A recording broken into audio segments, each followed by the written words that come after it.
వచ్చే ఎన్నికల్లో ఎస్కోట నియోజకవర్గంలో ఎమ్మెల్యేగా ఎవరు గెలవాలనుకున్నారు? శ్రీమతి లలిత్ కుమార్ గారు గెలవాలని కోరుకుంటున్నాం. ఎందుకండి?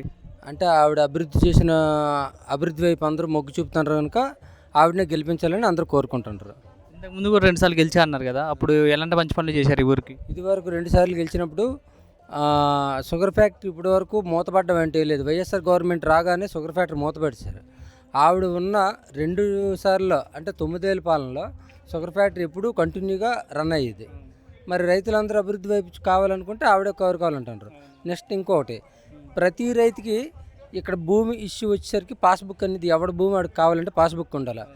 2014 ఎలక్షన్లో ఒక 60% వరకు ఆవిడ పాస్బుక్ అందరికీ ఇష్యూ చేశారు. ఉన్న 40% అగ్రహారం భూమి వైపు వచ్చి వైఎస్ఆర్సీపీ రాగానే అధికారంలో రాగానే ప్రతి సెంటు భూమి కూడా లేకుండా పాస్బుక్ చేస్తామని కొడబండి శ్రీనివాస్ గారు వాగ్దానం చేశారు. కనీసం 5 ఏళ్ళ పాలనలో కనీసం ఆ టాపిక్ కూడా తీసుకురాలేదు. అదే ఉన్న 40% మళ్ళీ ఈవిడ చేస్తారని నమ్మకంతో ఈవిడిని గెలిపించాలని, భారీ మెజార్టీతో గెలిపించాలని ప్రజలందరూ కోరుకుంటున్నారు.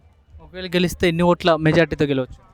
45 నుంచి 50,000 ఓటు మెజార్టీతో ఆవిడ భారీ మెజార్టీతో గెలుస్తారు కంపల్సరిగా.